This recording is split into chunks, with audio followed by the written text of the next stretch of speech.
them, right? Yeah, yeah. We got there in the end. That's So what are we. you doing live at the moment? I'm sorry.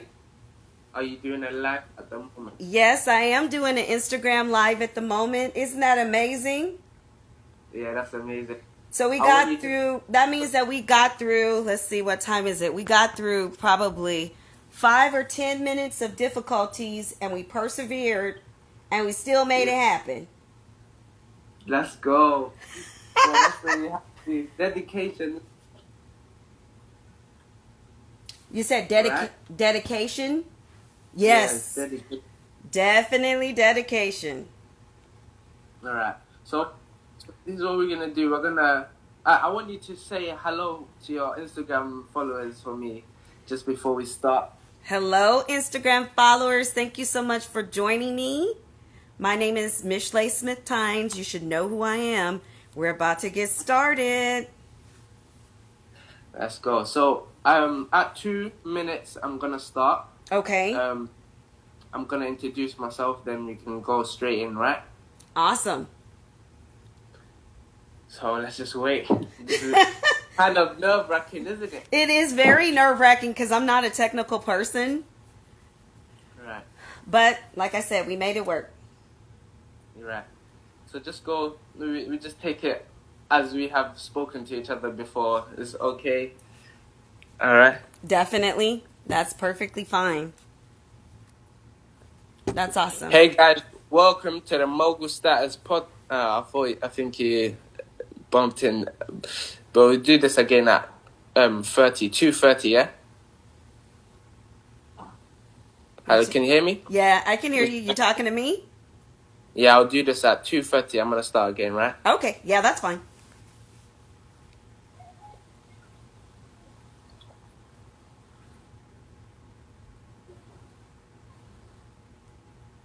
Hey guys, welcome to the Mogul Status Podcast. I am your host Abdullah, and today we have an amazing guest. Her name is Michelle. She is a author, teacher, and also a journalist. But before she gets to introducing herself, I want you guys to go check out the Instagram page at Mission Mogul Status, and I want you guys to also check out my Twitter page at Mogul Status 1, and DM me on Instagram to be in our Facebook group for mental health and growth mindset. So, Michelle, Yes, sir. go on, introduce yourself.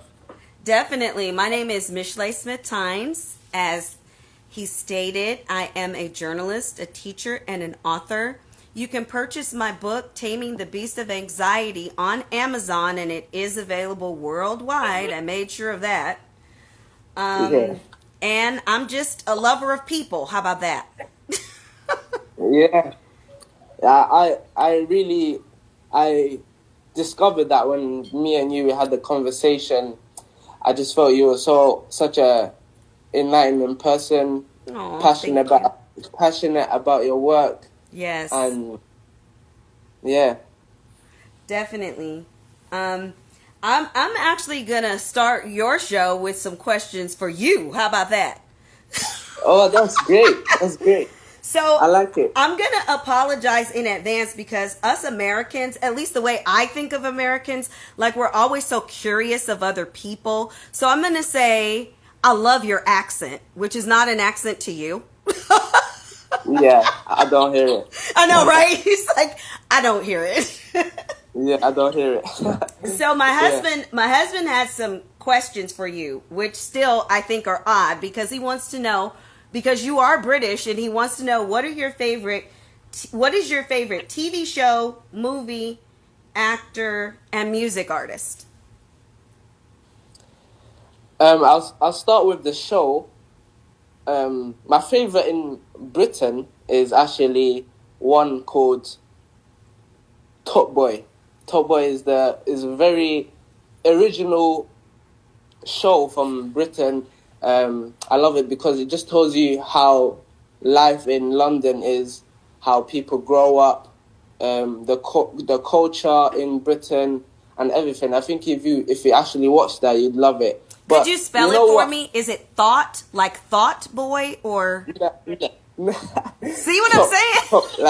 Top, top, like a T-O-P boy. T-O-P boy. Okay, I'm sorry. Yeah. I'm sorry. Yeah, you got it a little bit mixed up. I also like, you know what? I'm not gonna. I actually love watching American movies as well. But you know what? It's always Britain over America. But I love. I heard I that. love Got a rep. Suits. Have you ever watched Suits? Suits, Suits. Yes, Suits. Yeah. No, but my husband might have seen it though. I've never seen it. Yeah. Do you know what? Suits has been like a very like touching show for me because it's like is a guy that he goes into the corporate world of law, and he doesn't have the professional license for it. He gets caught up with things, and there's so many different characters. There's actually a character who has a therapist who goes to see a therapist, and this really links to what we're going to speak about today. Yes. And how he goes in there, and the therapist really sees how he grows as a person. Yeah. And you know what?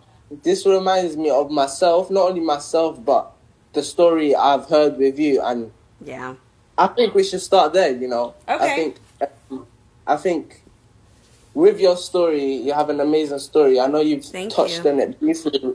I know you've touched on it briefly with me, and you've spoken a lot about it in your book that you've just released. Yes. But to my followers, how do you I want you to discuss it and how your mental health can enlighten the people who are listening. Yes, sir. I would love to do that. I kind of reserved this part for later on, but since you're mentioning it, I think I'll start with probably the most. I'll start with the most interesting part, which is that the last time that I was in intensive outpatient therapy, I started realizing that it's up to me to heal myself. I think up until that point, through all of these years of therapy, I had actually considered that you go to a therapist to get fixed.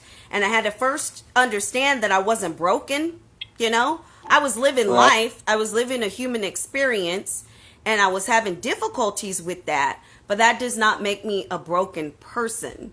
And so in my last stint, I say it like I was in prison or something, but in my last stint in IOP, which is very intensive. It's 3 hours a day, three days a week. So it was a pretty hefty chunk of my life. I started realizing that I had to change the way that I saw the therapist. And I started realizing, and this is something that I say in my book as well, I have to be the one to ask the questions. So I have to form the question first, and then I have to answer it. I'm the only one that can do those things. Nobody can do that for me. So I started seeing, you and I have discussed, a therapist as more of a companion than a tour guide. I started seeing my therapist as my companion to help me, to show me different things. Maybe, there's a hole right there. You might not want to step that way. But they're not necessarily a tour guide because it's my journey. Right. That's amazing. I know we've discussed this, and we've said how sometimes even like you go into therapy and there's this stigma where you're waiting for the professionals to answer your questions. Yes. And you're paying for them to tell you how to change your life. But the real therapy is to understand your own flaws and how you can ask the right questions for this person to give you the information you need, rather than just information that will be lost in your thoughts. Sometimes therapy, they'll tell you something and you go home and think, how do I actually implement this? Right. And then this is how you start waiting for that next session. And we also spoke about how we also spoke about the cliffhanger. The Do you want to speak a cliffhanger. bit about that? You are ingenious, young man. That's you. That's all you. That cliffhanger analogy is simply amazing. But I will say, before we get into the cliffhanger, that, like I said, in my last stint in IOP, I actually ended up getting released, several days before I was supposed to. And a lot of the incoming patients were thinking that I was actually a therapist, because I had grown. I actually started making a workbook for myself where I did exactly that. Top of the page, a question, and I committed myself to answering those questions every single day. And when we get to that phase in our lives, then we become a lot more proactive rather than looking to the therapist to solve all of our problems. And that's where I think that cliffhanger analogy comes in. So actually, brilliant man that you are, can you explain that? That was just wonderful. You're brilliant. Actually, seriously. Thank you. I actually got this from, for myself. I've gone through a story which I will speak about it after. But the cliffhanger, I see it as, in a therapy session, you're speaking to your therapist, they're asking you questions. Mm-hmm. And then, when you really get into the deep section of the session, there comes a point where the therapist will feel this person has understood something, so this is where I'm going to end it. But for yourself, you feel like, no, my answer is I just found out what other 10 questions I could ask this person. Yes. And then at the end, the session finishes. And then this is what happens. You go into a thing where you have to wait that whole time to ask that person that 10 questions. And then this happens again. So it's like a cliffhanger. Yep. And most movies do this. A cliffhanger, for those who don't know, is they leave you on a very interesting point. On the edge of suspense. Exactly. They leave you on the edge of suspense. And then the person feels like, I can't wait for the next session. I can't wait for it. And you forget about your own healing and what the actual purpose of you coming to that session was. Right. And that's where we get to the point that I mentioned in my book. You start realizing that they can guide you to the questions, but even when you are in therapy and they come up with the questions, it's still it resonates with you. So you hear the question and that question resonates with you, but you're not realizing it only resonates because it was your own question that you had for yourself. Because likewise in therapy, sometimes there are questions that they ask that don't resonate at all. And you're like, oh, this guy's a quack, or this lady doesn't know what she's talking about. But the thing is, it's like you're coming to the point where you're starting to see that you have to ask the questions yourself. And I know that for myself in therapy, and I do still go to my therapist, but the thing is I can only see him like once a month. And so that whole cliffhanger that you're talking about, this is where I feel like my book fills in the holes and fills in the gaps. Because sometimes when you go to therapy, you leave, it's like minute 49 out of 50, and you've just gotten comfortable telling everything. And then it's time for you to shove all of that luggage right back in your bag and go home with it. Well, my book takes you through the phases. There are phases that you can go through with your anxiety to help you not stay stuck in the venting phase. Because that's another thing that happens. We go to therapy and we just want to talk about it some more. But that's not really the healing. Actually what we're not realizing is when we go home and we're trying to process those things around our daily lives and live our lives as responsible citizens, that's where we're actually healing. So my book provides some of the tools to do that in a structured way. You really can only do that on your own. Your therapist can help you, but they can't heal you. You're the only one that can do that for yourself. Right. Yeah. That was so beautifully explained. I think people have to understand that first they have to self-actualize themselves and see their own flaws. But while seeking help, you have to know that you're only seeking help for answers to help yourself. It's like you are in control. You are the only persons that can change yourself. Right. Really, because there's so many people. There's a therapist. There's your companions, your friends, your wife. Yes. Or your husband. Yes. You can speak to them, but in everything you do, from your work life to your eating habits, your fitness, everything is controlled by you, and just you have to understand that you can't be a person dependent on people, or even right. feeling like this person is gonna totally change my life. Right. That's what I like to say. That's the thing too. We are expecting others to change our lives without realizing that we're actually the ones that have to do the work. Like, you have to do the work.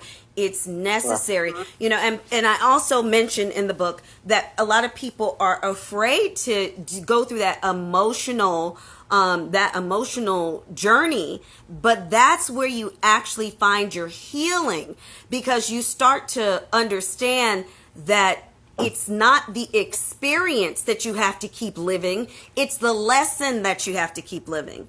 You need to hold on to the lesson throughout the duration of your life, not the experience. But we keep going back to that painful experience. And so, you know, that's one of the things that I had to realize. And I also, I mentioned that I love using this term, but I do understand that I have to use it responsibly. I would like to tell your audience and my audience that I fired my psychiatrist, which was awesome for me. Yeah. But the thing is, I need to make sure that everyone understands the responsibility of that.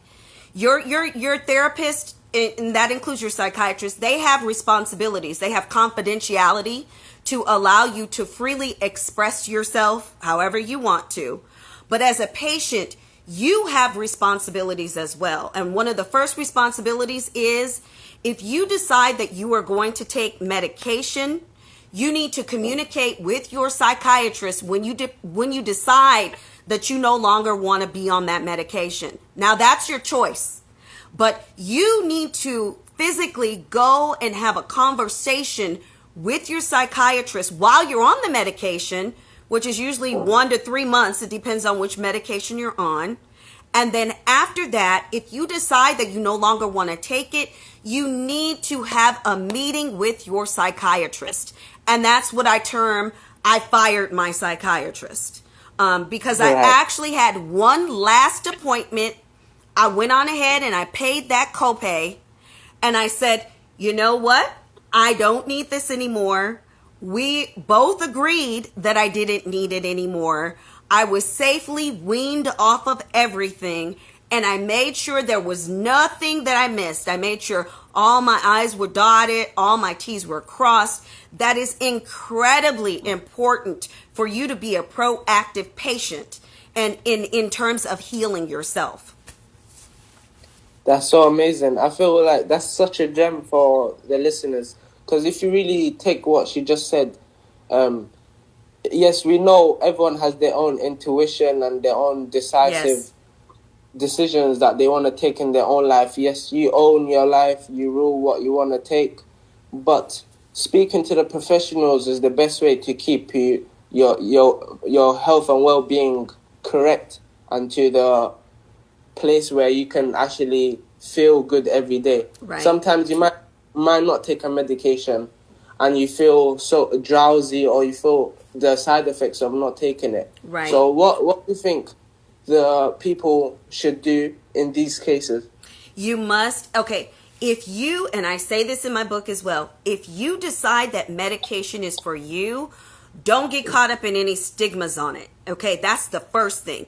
Do not allow anybody, including yourself, to make you feel badly for that. If you needed medication for a kidney problem or for asthma or anything else, you would not feel bad about taking that medication as long as you needed it. So that's the first thing. The second thing is you must communicate with your psychiatrist. Keep your appointments. If you are going to decide to take your medication, if you decide that medication is for you, you need to commit to that regimen. And this is where we have a hole sometimes, and this is a hole that some people don't discuss. If you are dealing with, let's say, bipolar or schizophrenia or things like that, some people just do not want to take medication. Okay. So, but the thing is, if you're on it today and off it tomorrow, it can actually make your symptoms worse than when you started in the first place. Yeah. So it is imperative, and this is coming from one of you. I am not a therapist. I am a layperson. I am telling you, if you are going to commit to take medication, you must take it. In terms of the side effects, you have to be, this is where maybe meditation or self-awareness really comes into play, because you have to know your own body. And if there are things that are happening that are too difficult for you to deal with, that's why you need to communicate with your psychiatrist so that the dosing can be adjusted. But I will say, and this is not rocket scientist. Most patients say this. You end up feeling like a guinea pig for a period of time. And then the other thing that gets discouraging sometimes is it'll work for a year or 2 or 3 or 4 or 10. And then all of a sudden, it doesn't work for you anymore.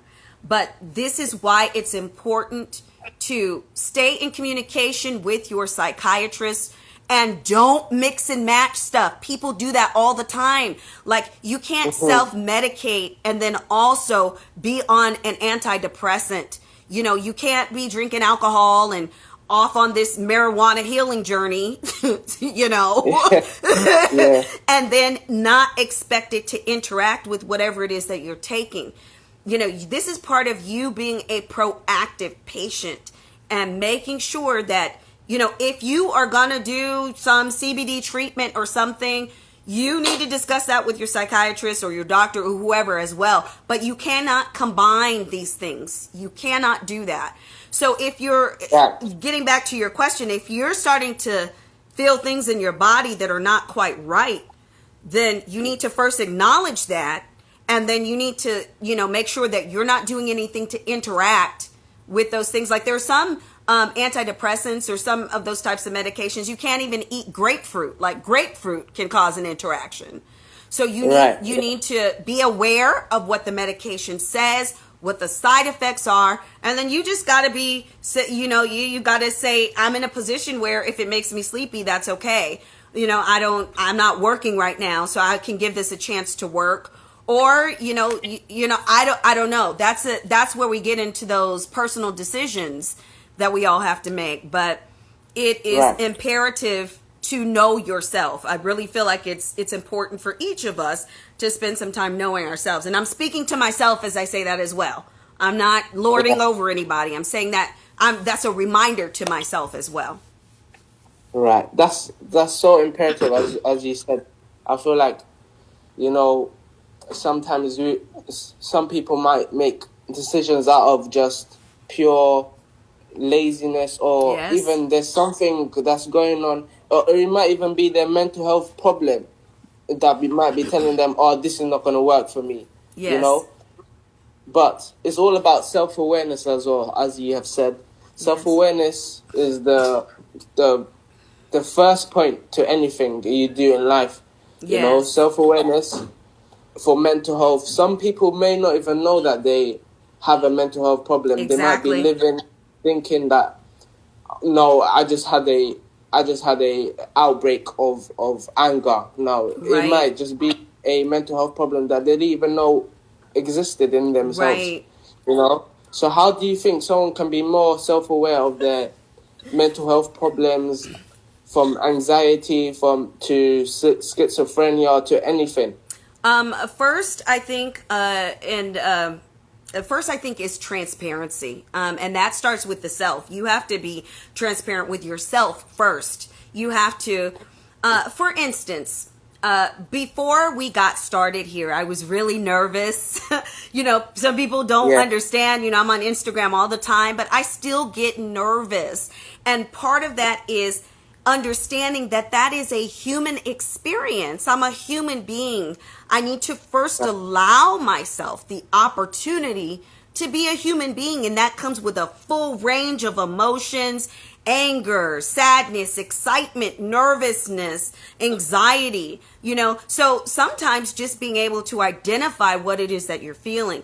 But when I experienced that nervousness before we connected, both on Anchor and on Instagram, the thing that I noticed is that nervousness is what you give your attention to.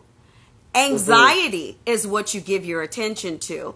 And depression is what you give your attention to. And I am not making lightly of that, because I have been so depressed at times that I have not gotten out of the bed. I haven't brushed my teeth in an entire day. That's how depressed I have. That's the type of depression I have experienced in my life before. So I'm not negating the feelings of that, but that's where the self-empowerment comes in saying, you know what? I'm going to allow myself this human experience. I'm going to allow myself this nervousness. This is only nervousness. And you and I discussed something else. One day when we were doing an Instagram call, I noticed that you had on a really nice shirt, and I complimented you on your shirt, and you said that, sometimes you think of things as playing a role. And I think sometimes we release some of that nervous energy and some of that intensity. And I thought that was just brilliant. You were like one of the most brilliant young men that I know to even think of things that way, because if you're going through a mental health experience, the thing is that if you start to see it as roles, all of these compartments in your life that are giving you anxiety, you dress up for the role. You have to go to work, so you dress up. You think of yourself as an actor in a play, and you dress up to play your role as, a businessman. And then it's time for you to get off work, and you have another set of clothes, and you dress up for you to play the role of someone who works out. And then it's time to go to church, and you dress up for the role of going to church. Now, some people do this kind of subconsciously, but you start to realize this is what we all do. We all do this. But if you make it lighter and make it more of a game, start to view your life, your entire life, as more of a game. Oh, I'm low in points right now. Whew, this is really a challenge. Okay, I'm gonna get some more points. I'm gonna put this shirt on. I'm gonna pop my collar, and I'm going to work. Right now I'm gonna put in these hours. It's about perception, and that has to start with you, and that has to start with each of us making a decision to be brave enough to say, you know what, I'm really not feeling it right now, but you can't see me right now, but right now I have on a shirt and it's got lemons on it. It's really bright. You know what I'm saying? Sometimes I do that just to change. You have to shift what your attention is on. You do you know what I would say about that as well? Just like you said, how like that day you complimented my t-shirt. I've only started doing that quite a while ago, but I seen it as a perspective thing. I seen it as, if I'm trying to change my life, or I'm trying to do something productive, would it be fit for me to be still wearing my pajamas? Right. No. The obvious answer would be no, because you're still comfortable. You're not stepping out your comfort zones. Right. And you feel like that's the position where you just don't like to do anything. Right. And I see it just more than that as well. You know how life, I really took this from a rapper as well from America. His name's Nipsey Hussle. Yes, rest in power. Yeah, rest in peace. And he had this thing called the marathon, and he lived by the marathon. you know. And I live by the marathon as well.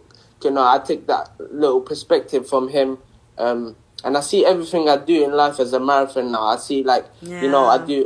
I do all the 1% in life. You know, the 1% add up to 100. So for a gym, for instance, you know, I go there with my perspective and my mindset for gym. I'm trying to get fit. I'm trying to get to exercise, and then there's times where I have to just stay away from everything, or just Right. listen to my own mind and listen to my whatever, like what my thoughts are telling me. So I Right. have to have that time where I'm away from everything, and there's times where I'm just rushing, doing so much different things, so much different, Yes. just being productive, you know. Yes. And this is the marathon. This life is all about perspectives as well. You know, if someone wants to empower themselves, you have to know that you have to get up and do it. Yes, you You do. have to come. You have to come with that mindset. Yes, You you have to do. come with the growth mindset, which we'll also get into. Um, and yeah, that's what I believe. The marathon is all about perspectives. I think if someone would actually implement that into their life, Right. not even take it from me, you should check it from Nipsey. Yeah, Um, I'm gonna research that. That's brilliant. yeah. So do you want? One thing that I love that you said also was, you know, you were talking about in your pajamas. Even my pajamas, they have messages and they speak to me, because I used to be just grunge even in my pajamas, but now I love like matching pajamas and I love fuzzy socks, because I feel like when I have that downtime, I really want to be comfortable. Like, I want to enjoy what I look like, and I want to enjoy that time. You know what I'm saying? So sometimes Yeah. that's also tending to your inner child. You know, when I put on those fuzzy socks, I feel like, what, 8 or 9 again, playful and fun. Yeah. And then when I finally do have that downtime, then I really enjoy that downtime. And my pajamas are then even playing another role, a role of comfort, a role of letting everything go and letting everything down. And before we get too far into this, I meant to say thank you so much for this opportunity. I just want to say, this is another thing that I think all of us need to do. And I'm going to give you some kudos and let you know that you are amazing. We need to lift each other up more often. What you're doing here is amazing. You know, you are an amazing individual. You are an amazing young man. Because what you're doing is you're giving other people permission to empower themselves. So I want to let you know personally that I'm grateful for that opportunity. Thank you so much. That was so heart touching. You know, I feel like that's the whole purpose of what I was trying to do. The purpose to let people speak up is to Yes. let people feel related, to feel they're not closed in their homes, to feel that their stories are actually not only themselves. There's so much other people going through Right. something the same or along the lines that they are going through. So it's all about connecting and feeling that you're not alone, you know? Yes. If And you're someone's not going through crazy. You're not going crazy either. yeah. It might feel like it, but sometimes we think if we're having a mental health challenge that we're going crazy.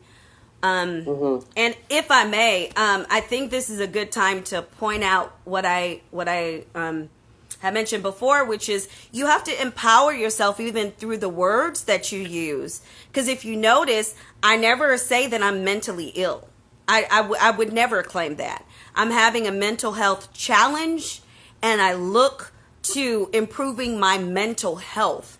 I'm very careful in the words that I use. Even if I had, quote unquote, had bipolar disorder, I wouldn't say I had it. I would say I deal with bipolar disorder. Even in doing those types of things, you are empowering yourself. Right, yeah. That's so amazing. I know, I feel that as well. You know, I feel like to empower yourself, you have to understand yourself, and this also, we came past the therapy part of it. Yes. I just wanted to say a quick thing on that.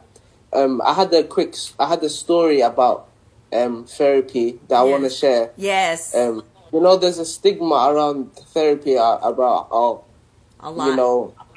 You have to go to speak to someone and tell them everything about yourself and this that. But therapy for me, I feel like it was such a secure place for me to share what I was going through. And you know what? I want you guys to put on your thinking caps right now and just picture what I'm about to say. So I pictured it as, feeling like I just walked into a room with maximum security. Yes. Right. Yes. And while I'm inside the room, I'm shouting out all my problems. Yes. And there's no one else in the room. Right. Just remind yourself of that. And the echo from the room, and like I was shouting, and there's an echo in the room. So the echo from the room was allowing me to understand what problems I was facing. So everything that I shouted out was getting right back into me. It was coming right back to me. Yes. So this allowed me to heal myself and to understand what I was going through, and it allowed me to be aware. That's amazing. And that's a short little story. That reminds me of what I just said several minutes ago about when you go to therapy and the therapist asks a question that resonates with you. That's the same thing. Like you're realizing that you're actually the one that's controlling this. You know what I'm saying? This is all about you. It's for you and it's by you. Right. Yeah. 100%. So how did you feel like I know you started to get a bit comfortable with therapy now and you enjoy it. How did you think you navigate through therapy and allow it to be more about yourself? Because we all start with therapy being a place where we just go to speak to the professional. To answer that question, in my book, I have a section that's called Spread Yourself Thin.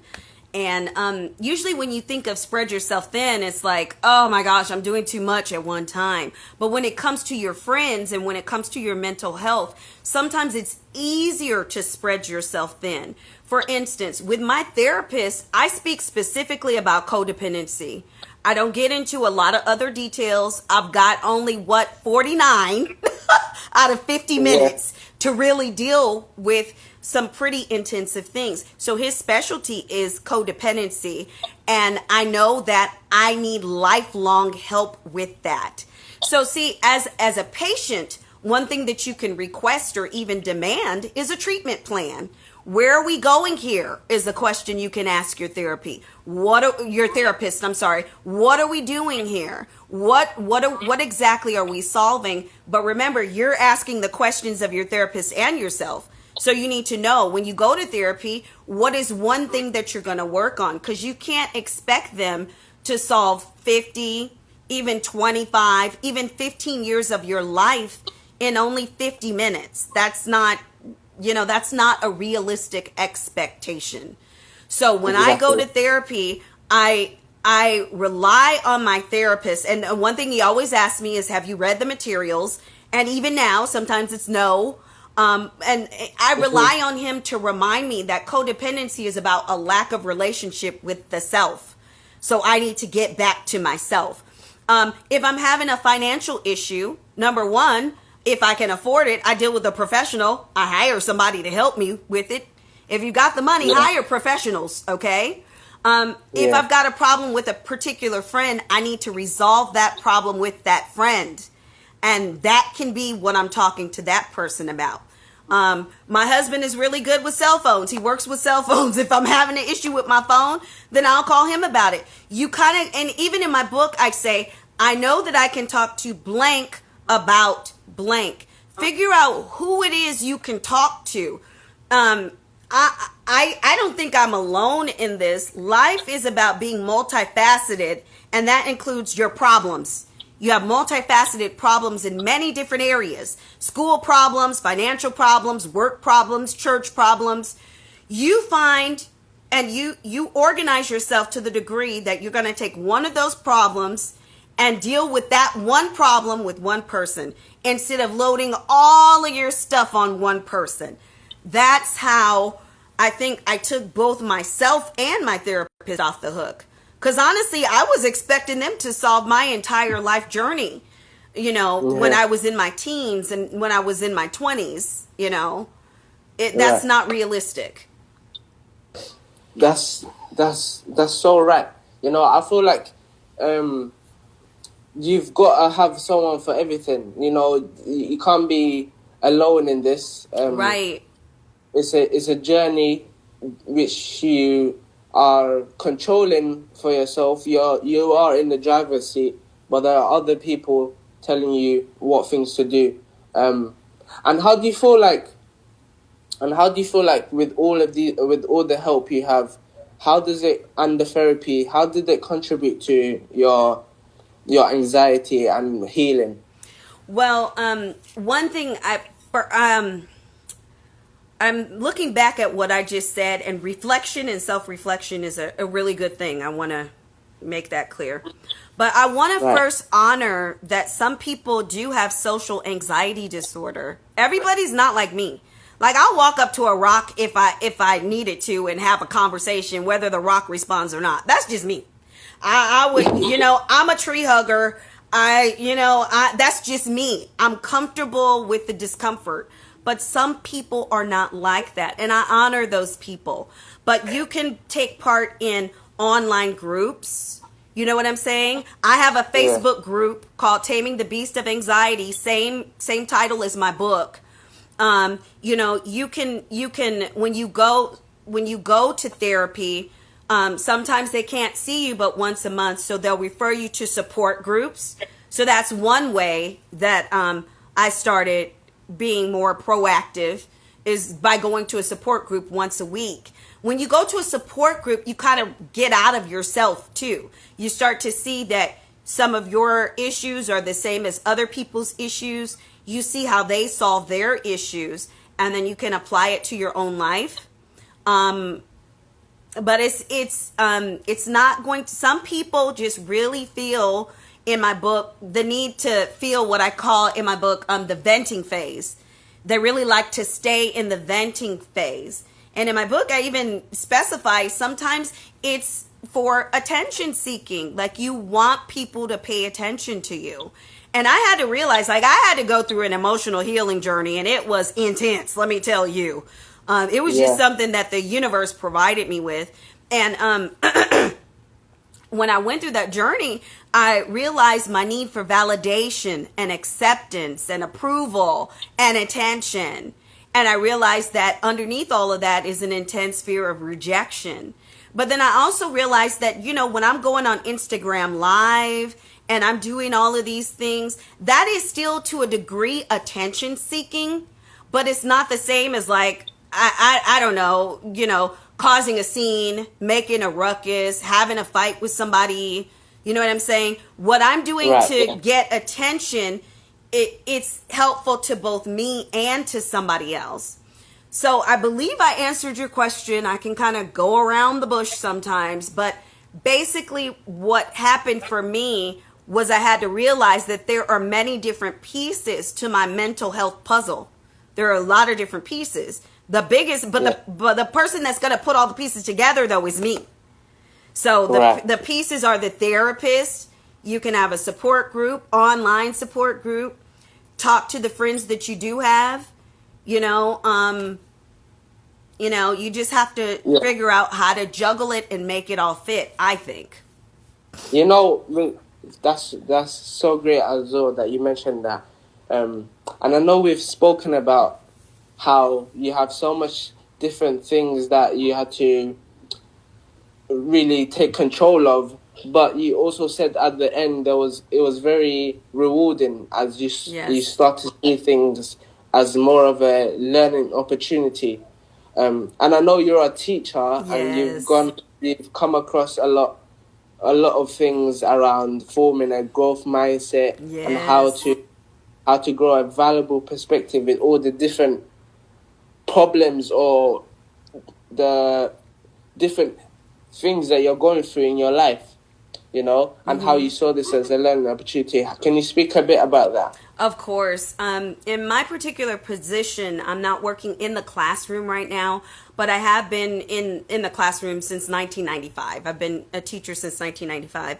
And one of the things that I've started seeing more in schools that I absolutely adore, I just love it, is growth mindset, fixed mindset. Like, these are actual bulletin boards that I'm seeing in the classrooms that I go to. So I basically have a district job now, and I teach music, art, and drama. My specialty of dance, we usually can't do that, but I can teach dance as well. And when I go, I teach grades 1 through 5. And so I'll be in each class about 45 minutes, and then I'll be back at that school maybe 2 weeks later.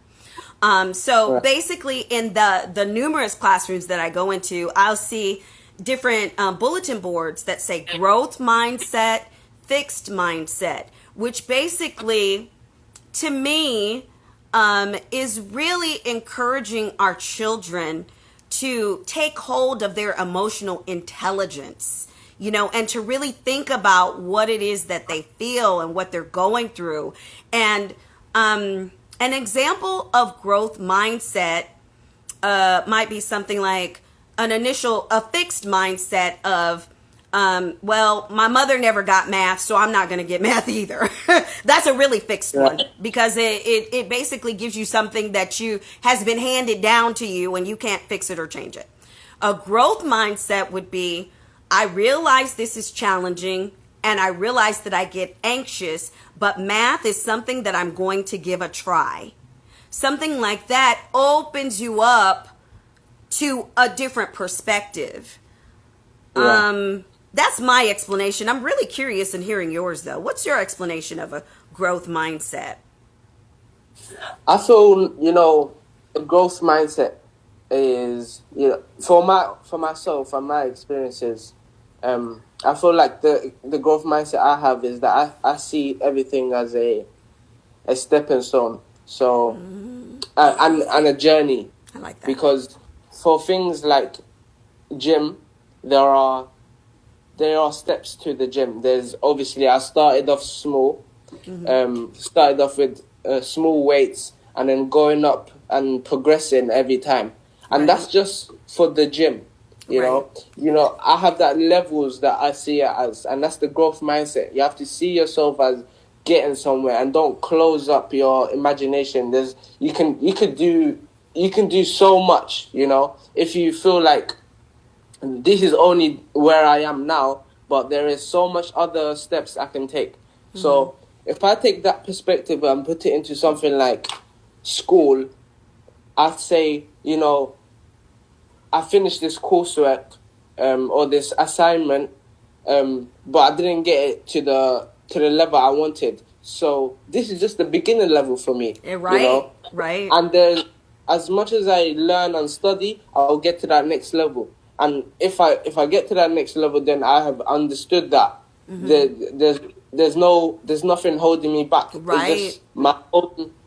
It's only my own dedication that makes me raise in these levels. Yes. Well, and this is what I see, the growth mindset. Definitely. Growth mindset. I can see that. See it as leveling up even.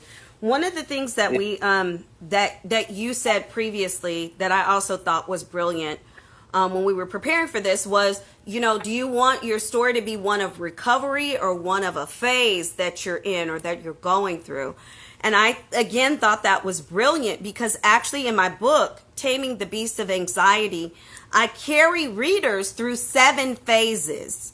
7 phases. There are actually, what I've noticed, 7 phases of anxiety and pretty much anything else. There are 7 phases that we go through. And like I said, most people, we have been conditioned to stay in what I call the venting phase. And it's important to know why. Like, your solutions are not going to be found in the venting phase. You're going to, it's a temporary Band-Aid for a gushing wound. Like, you have got to really get in there and do some surgery. But if you start to understand the phases, and you actually even start to ask yourself, okay, which phase am I in? Where am I? Sometimes you need that little map to show you, okay, you are here. So you can know where you're going. I think that's part of a growth mindset as well, is understanding that sometimes you're going to find yourself back at that X again. You're going to find yourself, because life gets busy, life gets hectic, and it gets traumatic. At this point in time, I'm dealing with 2 elderly parents, and it's a lot going on in my life. And I just have to understand that there are going to be times when I'm not going to get sleep. You know what I'm saying? There are going to be times where I'm going to feel anxious. That doesn't mean I'm having a panic attack, and that's not the end of the world. So that's part of the growth mindset as well, is allowing yourself to be a human being. I don't think we give ourselves a chance enough to do that. Just be human. Allow yourself to be a human being. I think that's so, yeah. And I feel like this links so much to mental health as well, is the perspective. Sometimes we say, oh, I will never get through this, or my anxiety is too much for me to cope with everything I'm doing in my social life, my work life. But just having that growth mindset and saying things like, I haven't got through this yet. I love that. You know what I'm saying? That's powerful, young man. That is powerful. I haven't got through this yet. Right. And that fixed mindset will be, I haven't got through this and I won't get through this. And that's it. That's the growth. That's the fixed mindset. Right. But the growth that will allow you to just always be on that constant progressive mindset that will allow you to just go through everything and just win. I love that. Even if you see your anxiety that way, like, I haven't gotten through my anxiety yet. Or, because like I say, I believe, I have healed myself of panic attacks. I have not had a panic attack since I had that journey that I'm telling you about. But since then, I had my emotional healing journey, and I still have not had a panic attack. But that does not mean that I'm not going to have anxious moments. There will be times when you will have your human experience of being anxious, your human experience of being elated. It's just an emotion. It doesn't define who you are. Right. And that point you just made, how you feel like you're healing now because you're on this active, can you rephrase that, sorry? Were you talking about the part with my parents? No, you said how that now you're going through a healing stage where your mental health is... in April, actually, I started going through an emotional healing journey. The universe just decided that it was time for me to review my life and see if some of the ways of being that I've been before still serve me as a human being. And so there were wounds that came up from my childhood. There were wounds from adolescence, early adulthood that came up. And I had to really look at them and explore the ways I dealt with them before and determine whether or not I still wanted to deal with things that same way. But in terms of what you're saying, I think that's part of it. You could, when you go through something like that in your life, you can say, I haven't gotten past this emotional healing journey yet, but I'm definitely on the path. 1 step, 2 step, 3 step. I'm on the path to, I was going to say, how you said for the past few months, you've been going through this healing stage. Yes. And I know you've been doing a lot of work on your Instagram, bringing out your book. Do you feel like, I've seen this perspective as, sometimes you can only get through mental health if you're really passionate about mental health, because mental health isn't only about it's just healing yourself. It's about healing everyone around you and helping others, and I feel like during your healing stage, I feel like you you've been so enlightened by helping others and Yes. sharing your experiences, and this is giving you a kind of a drive to just get better and feel better. Right. I definitely agree. I realize that I'm one among few. Most people want to do their healing privately, and that's definitely a choice. But hopefully, everyone realizes that I bring that to your doorstep, and you are doing that as well with this podcast. You know, it is powerful for me to be able to heal along with everyone else. But what we need to realize, well, my Instagram audience has about 5 more minutes left. I'm not sure how long we can go on yours, but I just want to say bye to my Instagram audience in case I get cut off. But like what's going on in America with George Floyd, we're not understanding that that is part of America's childhood wounds. You know what I'm saying? So when I actually start speaking out against racism, that's part of my childhood wounds too. You know what I'm saying? So we start to see that we're all interconnected and everything is interconnected. We literally are all one. We are all one. If something hurts me as an American, it hurts other Americans, even if they don't feel it or see it. And so going back to what you were saying, if I heal myself, I heal my entire family, you know? Right. So if I start with, you know, okay, I can see that this is a problem. I'm embarrassed about it, but I'm brave enough to fix it. Then my whole family gets better. And it's the same for you at your job. It's the same for all of us as citizens, you know, in Britain or in America or in Canada, no matter where you are, you can make your whole country, your whole world better just by making you better. That's such an amazing note to. I feel like we can end it off on that. That was such an amazing podcast. But also one last thing. Be patient with yourself.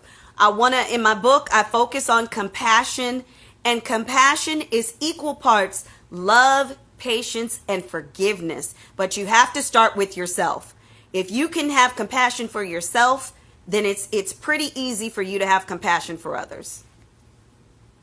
That's such an amazing note to say as well. I would say, and just remember that, and there's a quote that I really stick to, is a wise man once said, you are never faced with more than your body can bear or more than you can bear. So just remember that anything you are going through, there's a time that you will get through this. Right. You know? Right.